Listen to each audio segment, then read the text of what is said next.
Hey, what's going on, everybody? Today is July 22nd, 2024, and you're listening and watching the Daily A Show live. And today we are here with Junmi, Andy, Beth, and I'm Brian. We'll see if anybody else jumps in the door as the day goes on. But we're here to kind of talk about something fun today, which is like, what are we personally using? And by the way, we haven't shared that with each other, so I don't know what everybody else is going to say, but what what have we learned? I said the wrong way. What have we learned recently, either a new skill or maybe something we're diving into where we used AI as part of that process for learning? And I think this is a really good idea. I think Beth, you were saying maybe you or Phil came up with this one. I'm not sure, but I like the idea because you don't really stop and think about it sometimes. And I think all of us obviously are using AI, daily, multiple times a day, and we're using in a lot of cases multiple different AI products or tools like a Perplexity to do one thing for us or another. So today is just an opportunity for us to sort of share with our audience, like, hey, these are some of the things we have currently going on, and this is how we've gone about learning something new using AI to our advantage. Does anybody want to add to that? Well, I'll go first just so that I can get Sure. the easy one out of the way, which I'm sure is on everybody's list. And we've said this multiple times. Perplexity. Perplexity is the number one tool I use to learn about all the new things, right? Um, Now it's been touted as it's to replace Google search and things like that. But I really like it as a learning tool, right? Its pro features are really good at drilling down into a subject. Mhm. Its related questions allow you to explore connected things, right? And related paths for whatever you're learning. So sometimes you can really go down a rabbit hole by just following that path. Mhm. But the main output, especially if you're trying to learn something completely new, I find that what might be difficult for other AI tools is fairly easy or consistent with Perplexity, and that's multifaceted questions, Mhm. right? Normally, you want to just keep your inquiries to one specific subject or one angle that you want to approach it from. But with my queries to Perplexity, it's it's usually multifaceted. I have a subject A, and what about X, Y, or Z, that kind of thing. And its process does pick that up and asks, and as you watch the steps go through, you can see where it parses your question, and you can see if it's accurate to your intention. And that I really like too, showing your work, so to speak. And it really helps me focus in on if I ask the question incorrectly or I got a result that I wasn't intending, and so that helps me immensely. And then it's fairly easy on what the data it provides. If I ask it to teach me in a certain level or certain type, such like I want to be explain this as if I was a high schooler, or explain if this if I was in eighth grade or something like that. It works along those lines. I do like the fact that I can get different answers by trying different models and things like that along the pro version. Um, but the nicety of Perplexity is how easy it is to get into using it as a teaching tool.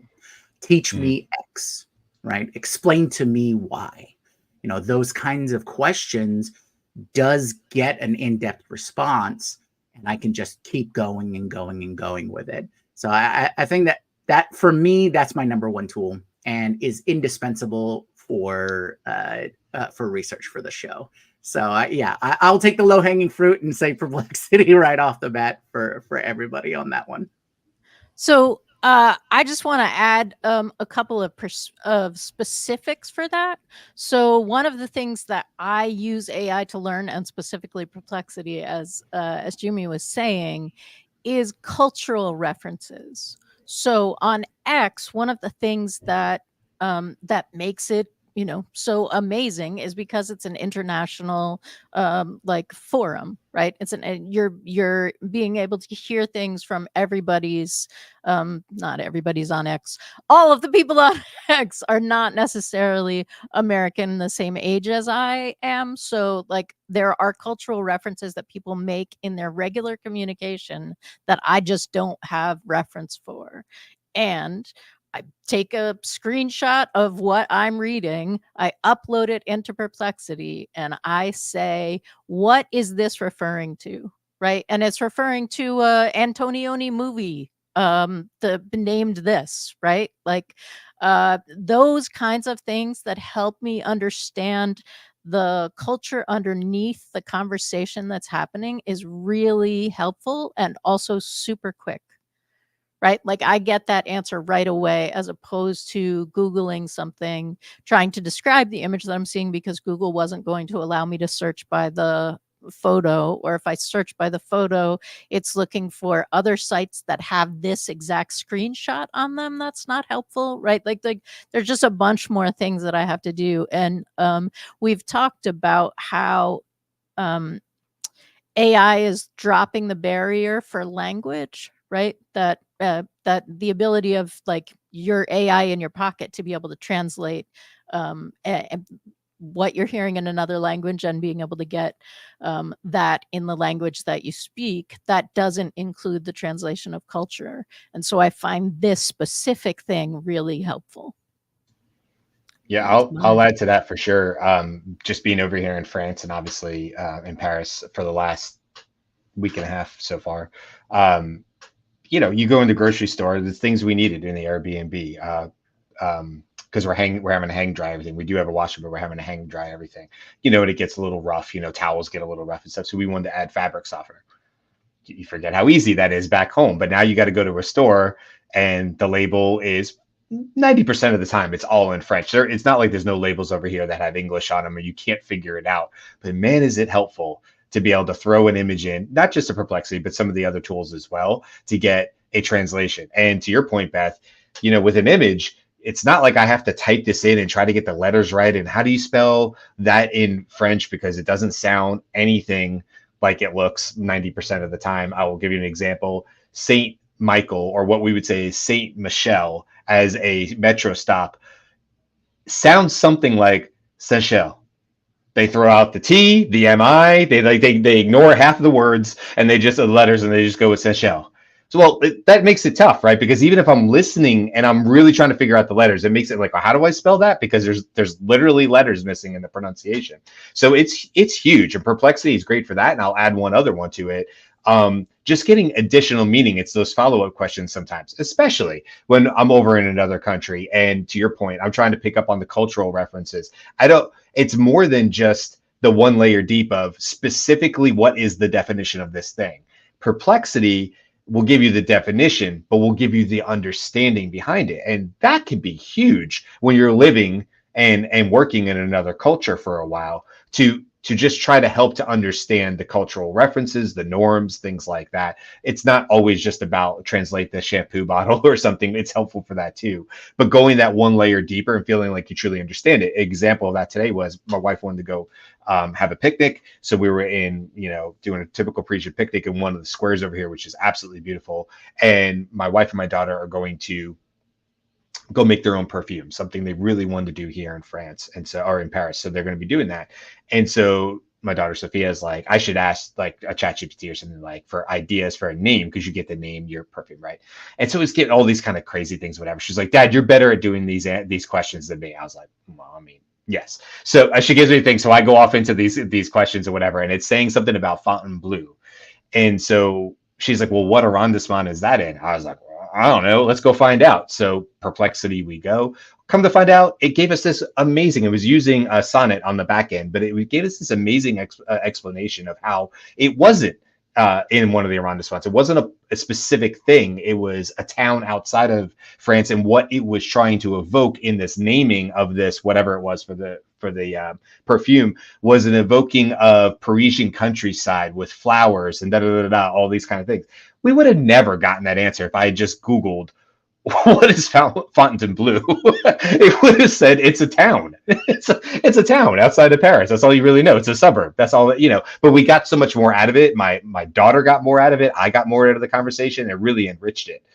So I'm a huge fan. I do have a follow-up question, real quick, to Jumi or Beth or anybody who has the pro account, because I only have the free side. The one thing I really don't love about Perplexity is its knowledge is a curse, in the sense that when you select the next suggested question to go down a path, sometimes I want 2 or 3 of them, and I want the option to scroll back up and go, thank you, I wanted to go down that path, and now I would like to come back up to the 3 options and go down this path, and then I want to come up and I want to go down the middle path. Is that an option on the Pro, or is that just something missing from Perplexity? It's not missing. I will say Jumi can answer his way too. You can edit the query, but unlike ChatGPT, it doesn't fork it for you. If you go back and edit the query, like add another period, hit enter, you'll get the same thing with the same But the simple feature that you're asking for, Brian, is let me scroll back up and pick another one of those prompted questions. And yes. I have the Pro version, and that's not available. No. Yeah, it seems like an obvious miss, but I didn't know that, Beth. So you did give me sort of a workaround. It's my #1 con. Is it? To Perplexity, because if I'm really researching a subject, like I'm going deep, I need to go back to the different forks. I need to go back to those things. Otherwise, I have to remember it for later, or I have to come up with an additional question. But I'm with you, Brian, 100%. I would just love that. Just leave it. Just leave it. Yeah. You know, and count it towards how many pros you get on the free version, because I absolutely love the free version. Mm-hmm. But you know, like I said, it's really easy to get in with the way they've set it up. But yes, please have those related questions. So Perplexity, if you're listening. And I know we want to move on really quick. I want to add one thing to that really quick, Jimmy, which is another level of that, a pro version I'd love to see, is being able to click a little icon that says, show me my mind map. And it zooms out and shows me all the tentacles I went down. Yes. And then I could go back up into that, almost like an ancestry.com, family tree. It's called a knowledge graph, and there you go. Generating that in real time by choosing the paths that you go down, but just creating your own personalized knowledge graph. Yes, that's what I would like. There should be a knowledge graph behind it that allows you to see where the edges are to the topic that you're on right now, and say, oh, I'm interested in that one, let me go that way. But generally, I noticed that Perplexity's proposed next questions are quite similar. And you can see that even among the list, one of them will be almost identical to what you asked in the first place. So it's like, why should I try that? When I tried it, it gave me back exactly the same answer. So there's something wonky there. Let me just take the air here for a second and say, I also have been using Perplexity here to look at historical facts and figures around what I'm seeing as I'm touring northern Spain. But I think that that's a model which is closer to search than is the tools that will actually help you as a real-time coach to learn something in practice. So all the examples we've been talking about here are information retrieval kind of things, not practicing something. And so there's some really, really sophisticated tools out there now that do this kind of practice-oriented guided coaching. And those are very interesting. I'll name one. For mathematics, there's Carnegie. Carnegie is the, what is it called? It's, anyway, Carnegie Learning is the name of the tool. I've never tried it, but it is exactly what I'm describing, which is an AI-powered education software that provides personalized experiences, and it does interactive lessons with real-time feedback, helping them understand difficult concepts and so on. I want to also just put out that a different kind of model is available through the custom GPTs. So in the custom GPTs, you have something different from Perplexity, which launches a search based on terms and phrases in your query. So you put in your prompt and it's going to launch a number of searches. Well, there's some wiggle room there on what searches are selected and what the cited references that they select from those search results are. Whereas by contrast, in a custom GPT on a specific subject, and there are many of them out there on very specific subjects, somebody has gone through the trouble of curating into the knowledge base of that particular custom GPT a lot of really human selected relevant content. So I'll give an example of something that Junmi and I have been working on recently, for which I've used a custom GPT to understand it. And it is, we're working in a low code tool set, and low code, it's not like you have to write Python code anymore, but it still has its own idiosyncratic UI and models of how to structure the API calls and so on in the low code assembly of this backend management system. The one we're using is called BuildShip. It's very good, but it's not simple. So there happens to be a custom GPT that's so specific, actually, that it's made for people who are working in BuildShip and Flutterflow, which is the front-end UI. So as I've been going about working with Junmi to try to figure out, what do we have to do? What are our next steps? What's the guide on the process? I've been asking and refining questions to that custom GPT and getting answers back that I then post to share with Junmi so that we have a better understanding of what these new tools that we don't have a lot of experience with actually should be, how they should be configured in order to actually deliver what we're looking for. Yeah, it's been extremely helpful, especially in the understanding part, right? So when the output is it explains what these key components are, right? And you kind of learn through that association when you're going through things like BuildShip and Flutterflow and whatnot. So it can help you. It can help you speed up your uptake, right? Your curve there in learning a new tool. So I think that's a number one takeaway for using custom GPTs like that, because if you're starting from zero, it's very helpful to, you're inundated with different terminologies and things like that. So it helps you get that quick first step into getting into that space. So don't worry if you don't have if you have no knowledge, you can use these custom GPTs to get you that first step of knowledge and then get you working. Now, I'll also add that there are custom GPTs in the library or the store, if you will, for all of these things that are focused on generalized education. And the number one tool there is called Universal Primer, the fastest way to learn anything. You just give it, what subject area you're interested in, and then you can refine it by, adding additional questions as you get into dialogue with this Universal Primer. The number 4 one is TutorMe, which is the Conmigo Lite, right, from Khan Academy, which is basically available for lots of different subjects, math and science being primary focus, but the humanities as well, if you're a student in academia. Yeah, I haven't played with Conmigo since probably last year, but it was impressive back then. I can't imagine where it's at now with however they were building. I think they were building off models. I'm not quite sure what their process was, but regardless, it's a really great tool, and it's a great insight to what future of education will be, not just for children, but for anybody trying to onboard a brand new job. We talk about this all the time in sales. To onboard somebody in sales typically would take 90 days.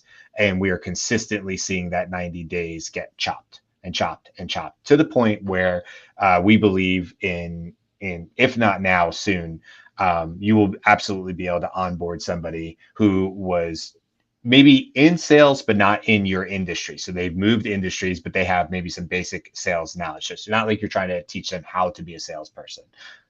Regardless, the onboarding still would usually be about 90 days to get the industry depth knowledge that you would have to have, plus the repetitions to go through in order to be, confident enough, consistent enough in order to book meetings, so on and so forth, get deals, so on and so forth.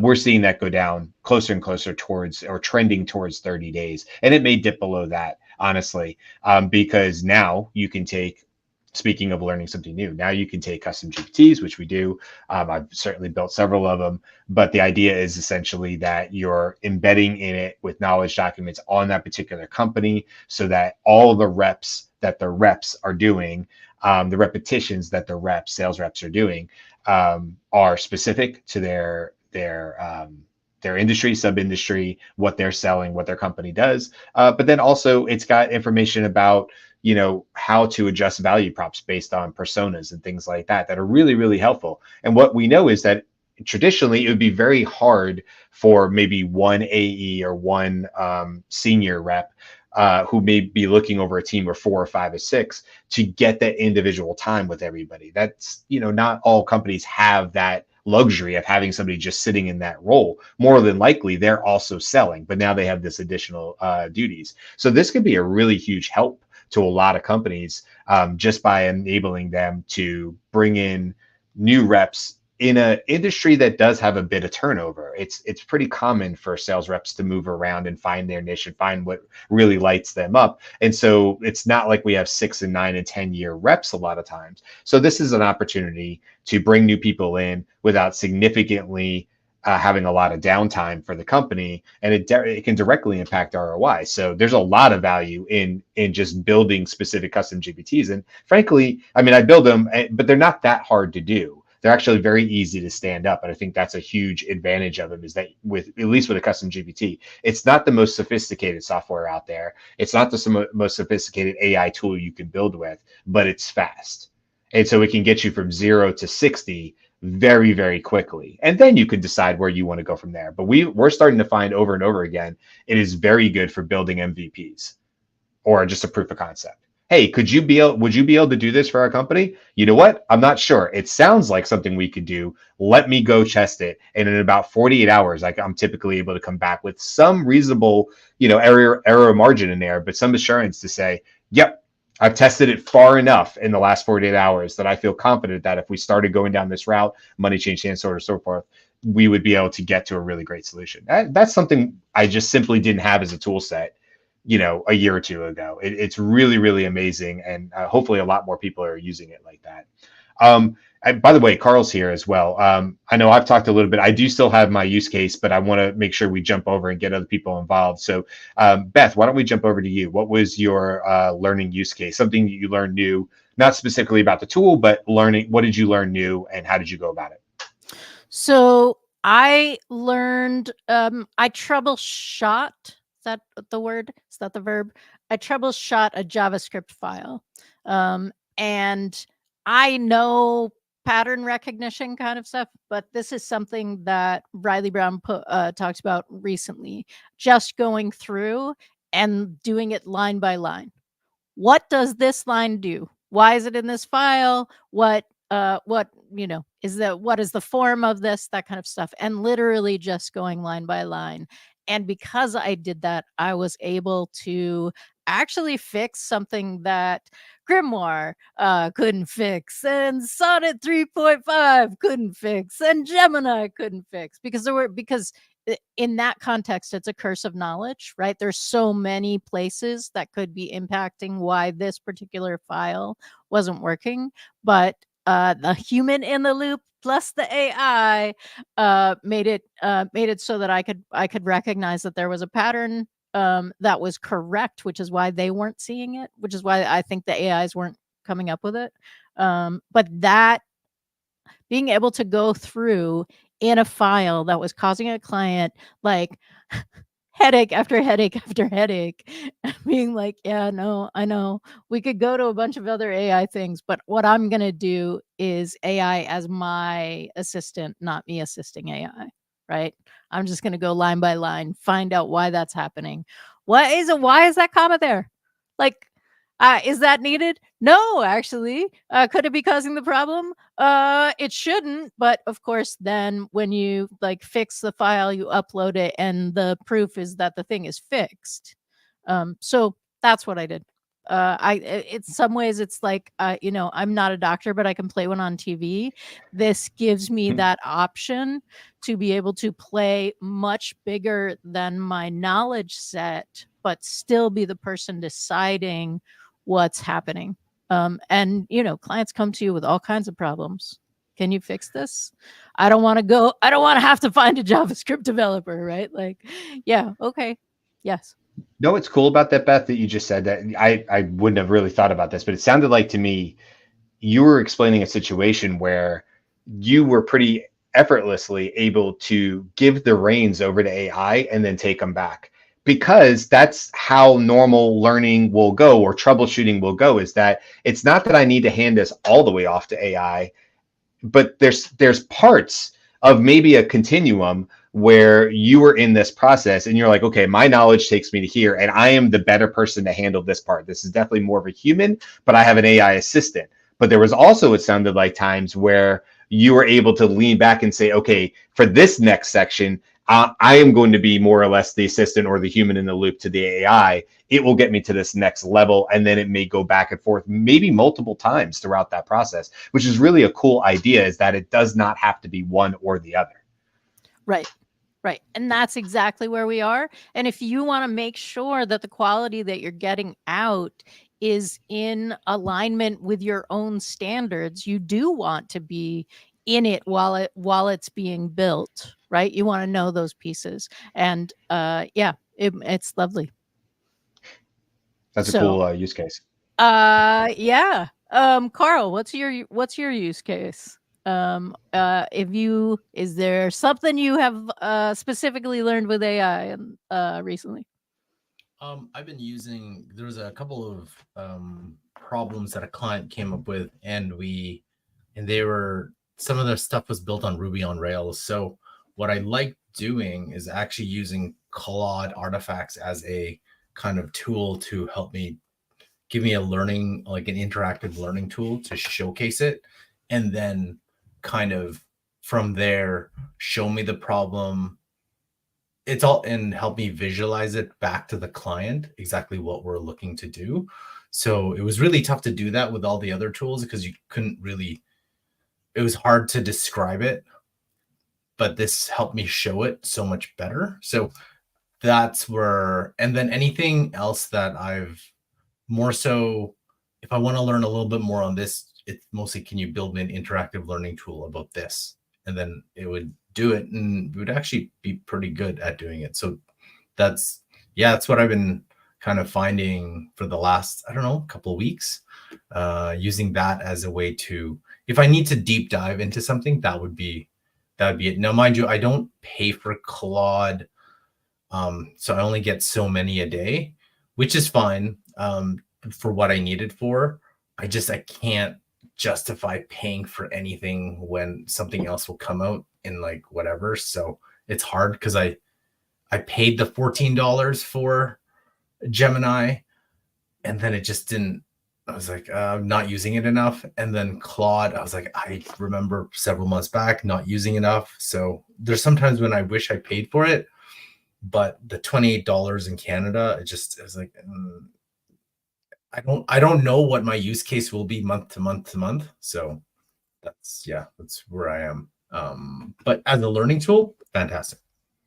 Yeah, I'm glad you used that example, Carl, because the ability that's been demonstrated in some of the early case examples of use of artifacts, that open panel on the right, is you give it a prompt, say, look, now generate an interactive quiz and give me immediate feedback on each one that I answer. And it'll actually write the code to generate that visually as a web page right in Claude. So that is on the two remaining things that go beyond practice. And one of them is immediate feedback. Like, the best AI-powered learning tools are going to give you not only the directions to cause you to practice, not just read text and answer questions, but actually do something. In the case of programming, you actually have to write and submit code. Code Signal has a tool like that. But to give immediate feedback, like on another, like if on the artifacts panel on the right, you were getting the tool and you're interacting with it. But over on the left, the chat bot is literally saying, you made I saw you click that one first and then corrected it before submitting it. I'm not sure how to, I think you might be confused about that one. Do you have any questions about that, for example? That kind of immediate feedback is really important. And then longer term, being able to assess the student in the longitudinal process of learning. So you have not just one session, but multiple sessions. And the AI understanding what the sort of the extent of your comprehension of the subject is and what your skills are and where you have gaps in your skills. That kind of longitudinal assessment is really important to learning and turning the task of tutoring over to an AI. It's not enough just to have an AI that's there able to answer any question. And that's what I can. More sophisticated than that, especially with the new voice capabilities and, yes, and video avatars eventually. Well, I can't get why Anthropic hasn't partnered with some sort of educational institute to really showcase how this can help students, because there's a lot of students who are visual learners or teachers that can leverage Anthropic's and like the artifacts tool to do a lot of interesting things in their learning plan. So imagine like grade 10, hey, today we're going to learn, I don't know, Pythagorean's theorem for math, but then today we're going to learn about World War II something for social studies. And then, but you can use artifacts for two different cases. One, you can showcase an interactive learning tool, but there you can showcase like maybe a mind map or maybe like charts that, and then the students themselves can say, oh, that's really cool. I'm going to copy that. And then I'm going to I forgot what the word is, respin it or rewrite it to do something else that I want to do. You can make an interactive assignment. That in itself, like that could be a whole day or maybe a whole couple of days of learning about certain things. To me, that's a way to help students and people learn much better. Then you've got an interact. That's how you leverage AI completely to help in education. So I'm very surprised that I still haven't seen Anthropic do that, which I thought that would be some sort of college or local college or junior college should be taking advantage of this if possible. Well, that kind of perhaps comes, they are. Yeah, well, that kind of comes down to the issue of awareness and adoption, right?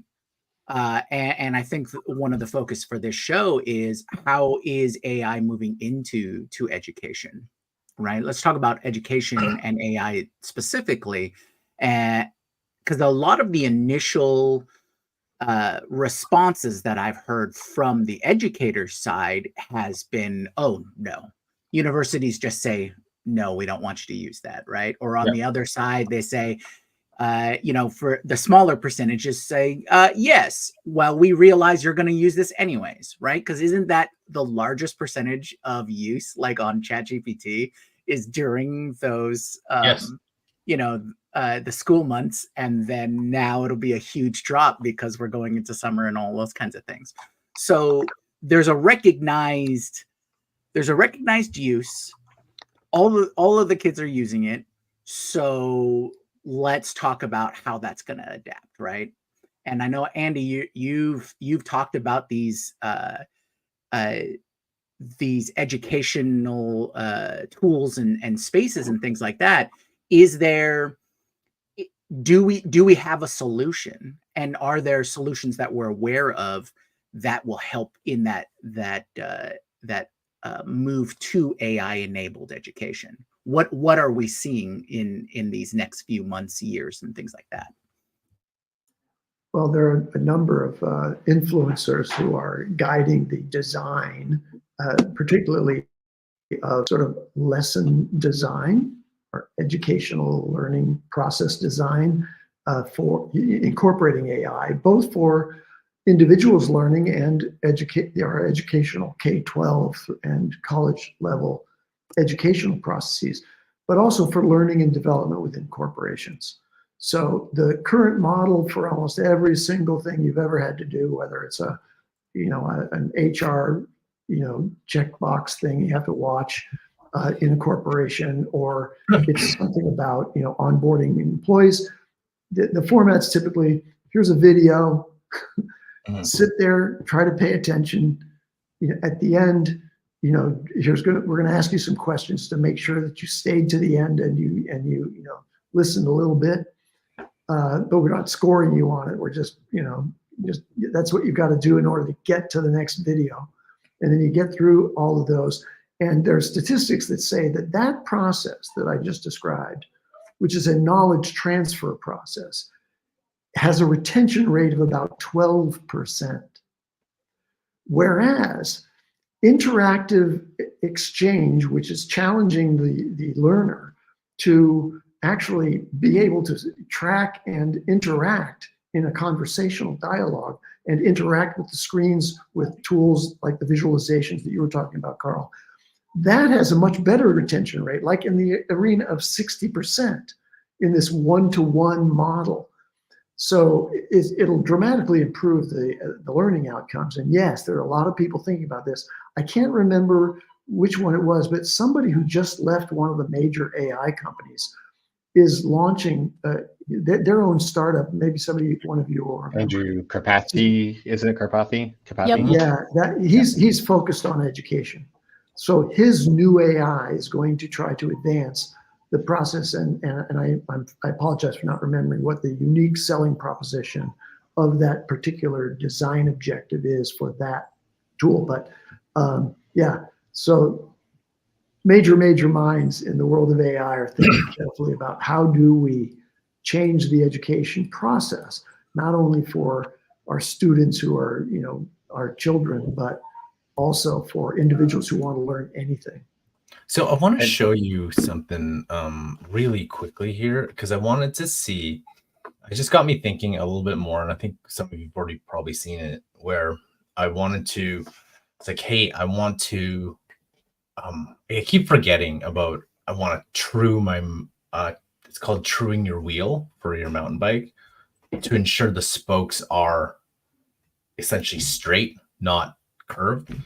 So, you asked Claude to do it, but think about the whole point of how everyone thinks, hey, Sora does this, right? But it's like, wait a minute. If I want if I want someone to show me something. So for example, hey, I want to change my oil on a 2014 Subaru Outback, or I want to change my oil on a Subaru 2021 Outback. Well, it's like, I kind of show you this, but imagine if it can, you don't need to go to YouTube. It just creates you the video based on all the training from a 2014 undercarriage and then how to do that. That would be kind of insane, wouldn't it? It's like, like a virtual person doing the whole thing. That, to me, that would be, and then think of that application across, right, any type of like adult learning, elementary school, post-secondary, being able to do that, to generate multimodal throughout that, to me, is huge opportunities from a learning perspective. Yeah. I'm gonna go one step further and like jump, I don't know, 7 minutes ahead of where you just had us, because time is nuts. And we're all wearing whatever the Meta glasses or the Apple glasses or whatever it is, and now it's augmented reality. So you're looking at your engine or you're looking at your undercarriage, and you see this ghost arm reach out and turn this knob, right? Like, and then a little thing that says turn that knob, and a little audio that says go ahead, turn the knob, right? Like lefty righty tighty, lefty loosey, go turn it. Yep, there you I like go. how your voice went down for that. Beth, you went, go ahead, turn it on, you can do it. You're great. If it whispers sweet nothings in your ear too while I did it, like, you know what, while you're turning that knob, I just want to say you're the best I've seen do this oil change. Nobody's made it to this spot faster since I've been. You've been like, I am pretty good at this. They're just reinforcement of my personal assistant is going to have Beth's voice.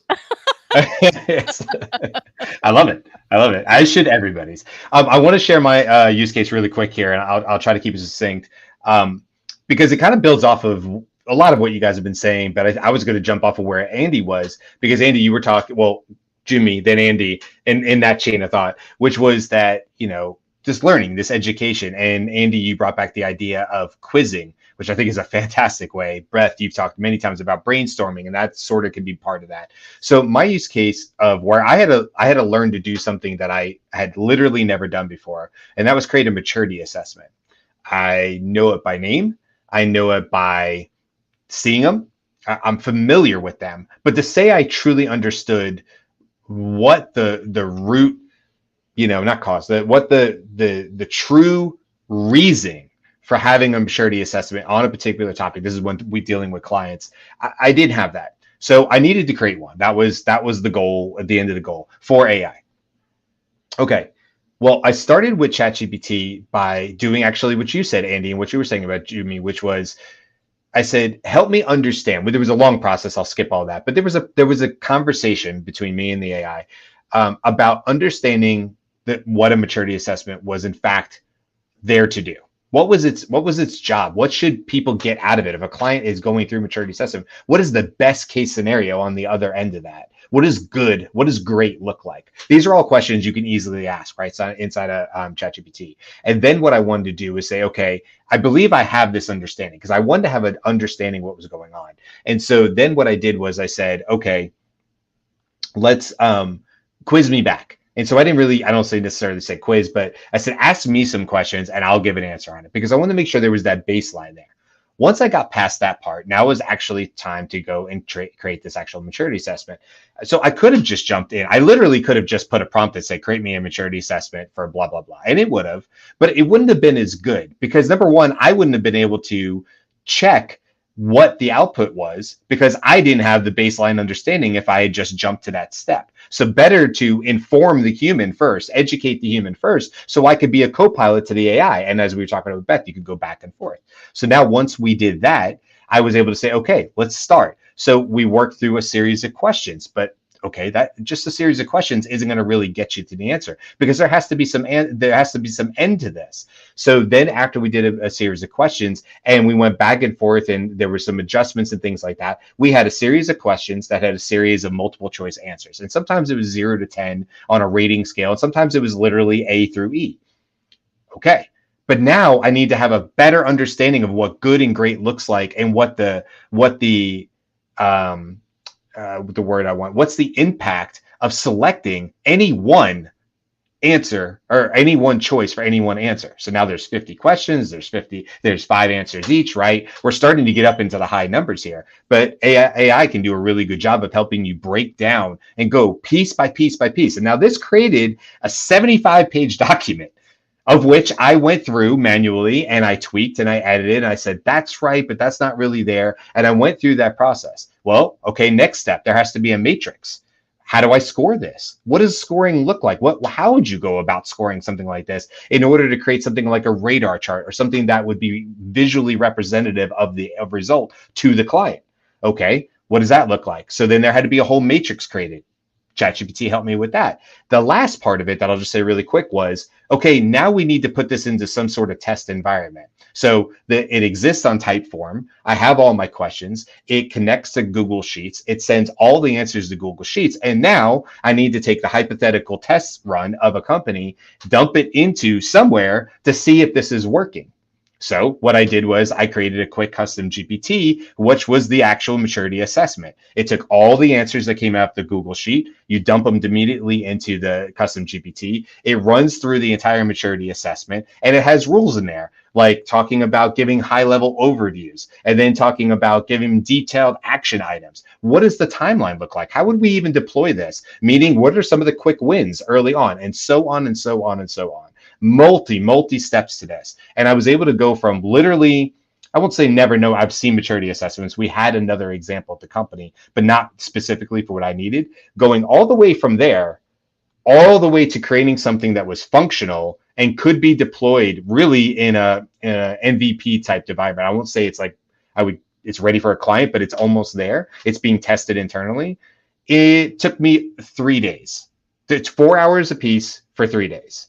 So 12 hours to go from a dead stop to something that was fully functional and usable and very close to being used with a client. I mean, these are just things that were not been available to me. I would have had to get with coworkers, and I would have had to understand. I would have got to get their time and who created this, the other documented. So all the questions you would have had to go through, but I would have had to have leaned on so many other people to get there.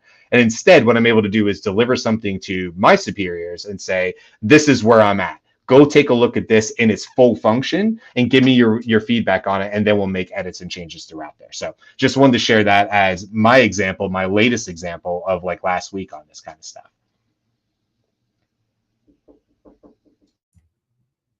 Awesome.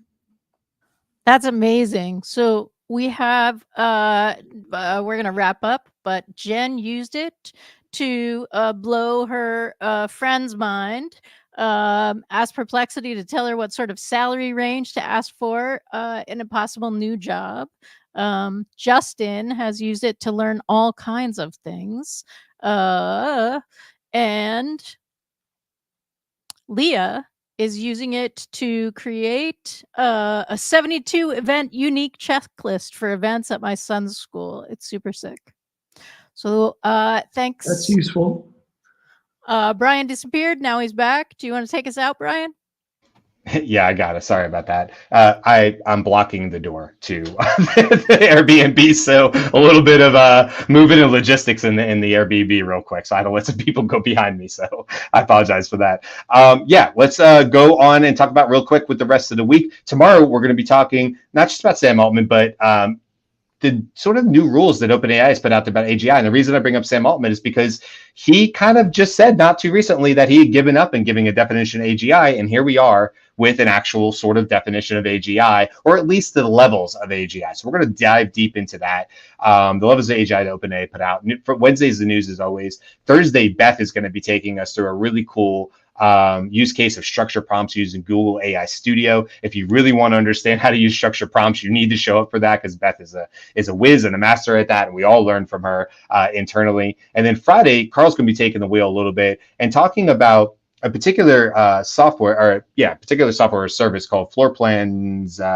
Get floor plans. Get floor plans. Thank you. I was like, I don't have it on screen. Get floor plans. But even bigger than that, it's like this bigger idea of AI as a service, because it's really interesting what getfloorplans.com is doing. And Carl's going to show us sort of a demo of that. And I think it'll open up a larger conversation about these types of softwares and how they're basically saying, hey, trade money with us. We will use our custom trained AI to deliver a really high quality product back to you. So we'll get into all of that on Friday. Don't forget to go to thedailyishow.com. You can all learn about all our past episodes. You can also get subscribed to the newsletter, as well as find out how you can work with us individually or as a group for your business needs. So that's it for today. And we will see you guys tomorrow. Have a great day.